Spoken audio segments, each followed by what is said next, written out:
Good morning everyone, welcome back to my channel, welcome to a new blog. I hope তোমরা সকালে খুব ভালো আছো। সকালে চাটা খাওয়ার পর্ব তো শেষ হয়ে গেছে, যদিও আমার এখনো আর কি চুল কামিং করা হয়নি।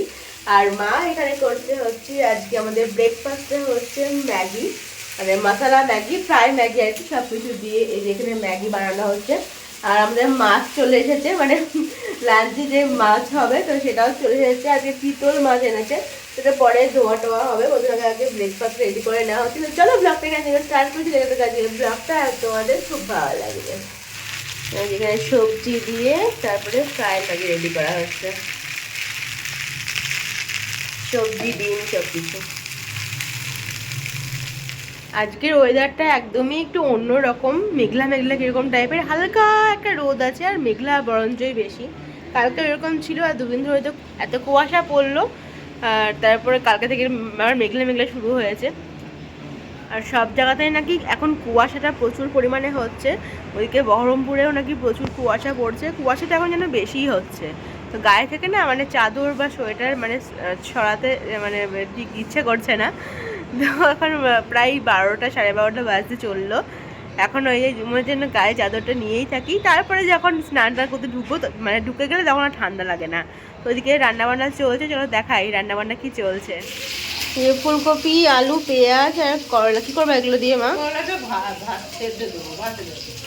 সেদ্ধ হবে, আর এগুলো দিয়ে তরকারি হবে তো?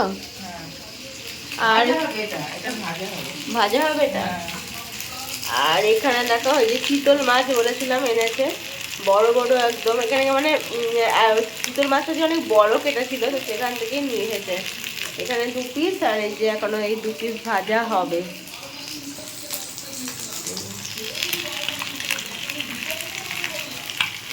মায়ে বানাবে, দেখা যাক মা কি প্রিপারেশন বানাই। মানে সিম্পলের মধ্যেই হবে, আবার ছুটছে কত। হ্যাঁ, চিতল মাছেতে এমনি কাটা হয় বেশি, তবে এই বড় চিতলগুলো মানে একটু হালকাই কাটা হবে, মানে একটু বড় বড় কাটা হবে যেহেতু। ব্লগ করা হয়নি, স্নান টান করে লাঞ্চ করা অনেকক্ষণ হয়ে গেছে, তারপরে একটু রেস্ট করছিলাম। মা এখানে দেখছে আমার ব্লগ, বক্সে হিলে যে ব্লগটা সেটা এখন দেখছে। আর এখন নিয়ে যে ফুচকা নিয়েছে, মানে অফিস থেকে বাড়ি আসার পথে, তো সেটার একটা গল্প আছে, সেটা তোমাদের বলছি, দাঁড়াও। আমাদের গ্রুপে মানে আমাদের যে ফ্যামিলি গ্রুপ আছে, হঠাৎ করে সেখানে একটা মানে একটা ভিডিও বড়দি শেয়ার করেছে যে আজকে নাকি ফুচকা মেয়েদেরকে আর কি ফুচকা খাওয়ালে খুব ভালো হয়। মেয়েদেরকে ফুচকা খেলে যে মেয়েরা হাসে আজকে ফ্রাইডেতে, সেটা নাকি খুব ভালো হয়। মা বুঝলে, তুমি তো জানো না। একটা ভিডিও শেয়ার করেছে যে, মানে ভিডিওটা দেখেছে কোনো রিলসে, দিয়ে শেয়ার করে মানে গ্রুপে দিয়েছে যে আজ শুক্রবারে মেয়েদেরকে ফুচকা খাওয়ালে যদি মেয়েরা হাসে তাহলে নাকি খুব ভালো হয়। ঠিক আছে, এই ভিডিওটা দিয়েছে।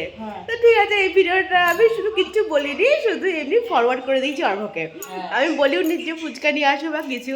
ঠিক আছে, আমি জানছি যে আনবে না আজকে, কারণ 2 দিন আগে খেয়েছি, আজকে আনবে না। কিন্তু দেখছি যে আসার সময় ফুচকা নিয়ে এসেছে, তো এখন ফুচকা খাবো। ওরও লাঞ্চ টাঞ্চ হয়ে গেছে, এসে ওই পারে ফুচকা দিয়ে এলাম কয়েকটা, কাজ করছে আর ফুচকা খাচ্ছে। আর আমরা এখন ফুচকা খাবো। বাবা জল ছাড়া খাবে, বাবা জল খাবে না, তো বাবার জন্য বাটিতে এই জায়গাটা রেডি করে নিয়েছি। আর আমি আর মা এখন তেঁতুল জল দিয়ে খাবো ফুচকা। এই যে এখানে ফুচকা, তেঁতুল জল, আর এই যে আলু মাখা। তবে আজকের দিনেরটা বেশি টেস্ট, আগের দিনের থেকে আজকেরটা বেশ ভালো। জিও মার্ট থেকে অর্ডার করা হয়েছিল বাঁশকাঠি চাল আর পনির অর্ডার করেছিলাম। তো 30 মিনিটস ডেলিভারি, 30 মিনিটসের মধ্যে ডেলিভারি দিয়ে দেয়। এই মাত্র দিয়ে গেল। এই প্রথম আর কি নিলাম চালটা, দেখা যাক কেমন হয়। বাঁশকাঠি নিয়েছি। এই যে না, ভালো এসেছে।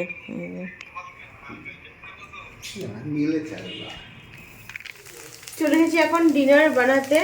আর এই যে মা আর আমি এখানে ডিনার বানাচ্ছি।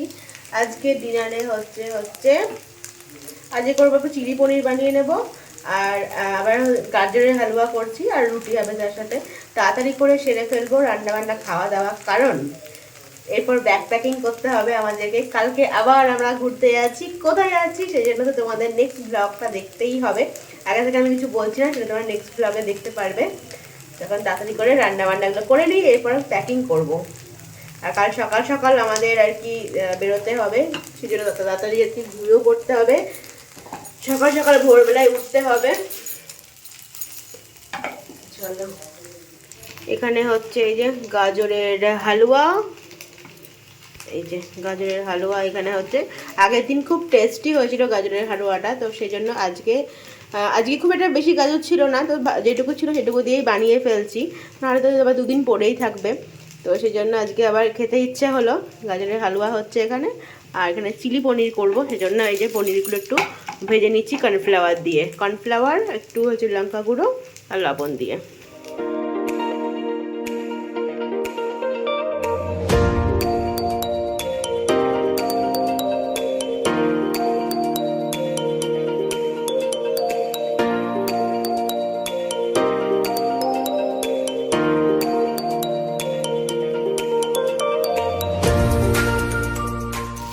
জিও মার্ট থেকে যে আর কি পনিরটা অর্ডার দিয়েছিলাম না, দেখো এই পনিরটা এরকম কিউব কিউব করাই ছিল প্যাকেটে।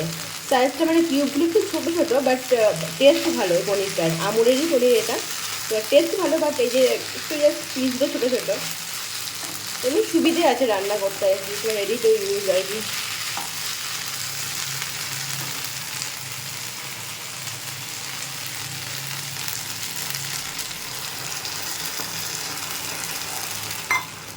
চিলি পনির এখানে একদম রেডি হয়ে গেছে।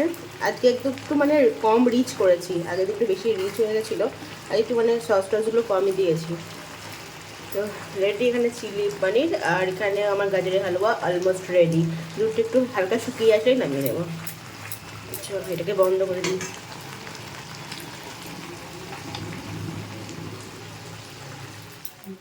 তো এখন চলছে আমাদের, কটা বাজে, 12টা বেজে গেছে, তার সঙ্গে হাসি আর তার সঙ্গে চলছে ব্যাগ গোছানোর পালা। বেশি কিছু যদিও নেবো না, ওই এক সেট করে সব কিছু নেবো জামা কাপড়, কারণ কোথায় যাবো এটা এখনই বলছি না, তবে 2 দিনকার জন্যই আর কি। মা ব্যাগ গোছানো হয়েছে, যাও ব্যাগটা গুছিয়ে নাও, আর রাত্রি হয়ে গেল। তো চলো তাহলে ব্লগটা আর বেশি দেরি মানে বড় করছি না, আজকে ব্লগটা তাহলে এখানে এন্ড করছি। Please do like, comment, share and subscribe to ঋতুস canvas. তোমাদের সঙ্গে দেখা হচ্ছে নতুন একটা ইন্টারেস্টিং ব্লগ নিয়ে। নেক্সট ডে ব্লগটা অবশ্যই দেখো। তো চলো এখনকার মতো গুড নাইট, টাটা।